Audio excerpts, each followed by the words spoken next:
let's have a look at all the FX markets and the dollar in particular now. We've got Stephen Chiu with us, and he, of course, is our Chief Asia FX and Rates Strategist.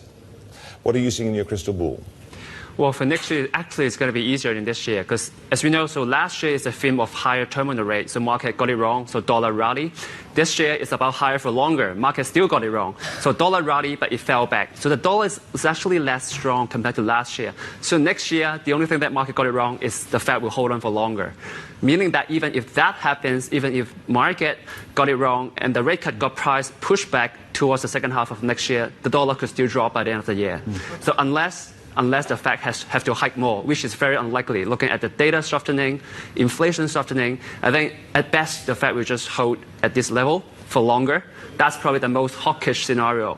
But then market will still keep pushing for the timing of the first rate cut, meaning that the dollar will be under pressure.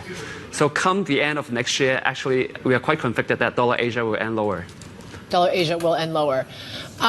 What's your favorite top picks here right now? I mean, we've seen substantial gains when it comes to the won, the Thai baht this year. I mean, what's your favorite? It's actually those currencies, because what happened this quarter is a reversal of what happened in the first 3 quarters. So the underperformers became outperformers. So it's probably due to positioning readjustment, but it tells you that once the dollar topples more persistently, then these currencies are the ones that you want to be in. South Korean won, Taiwan dollar.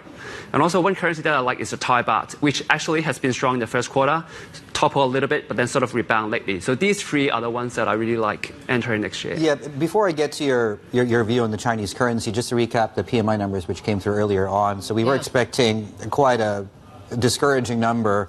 We got almost completely the opposite, this expansion of just above 50. And you got to wonder, what was the Goldman call on the currency that they don't think the strength's going to last? So that they can last the strength of the currency up until maybe the year end, and then within 3 months they say it might relinquish, right? Because you still have the macro weakness when it comes to the housing market and all that could drag the renminbi lower. What do you think?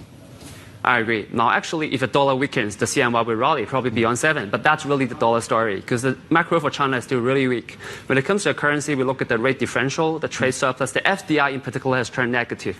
So all these macro drivers are actually in favor of the dollar against the CNY. So that's why when the dollar stays strong, then it will be hard to see the CNY rallying against the dollar. Stephen Chiu there, who oversees FX for us here at Bloomberg Intelligence, on his outlook for next year.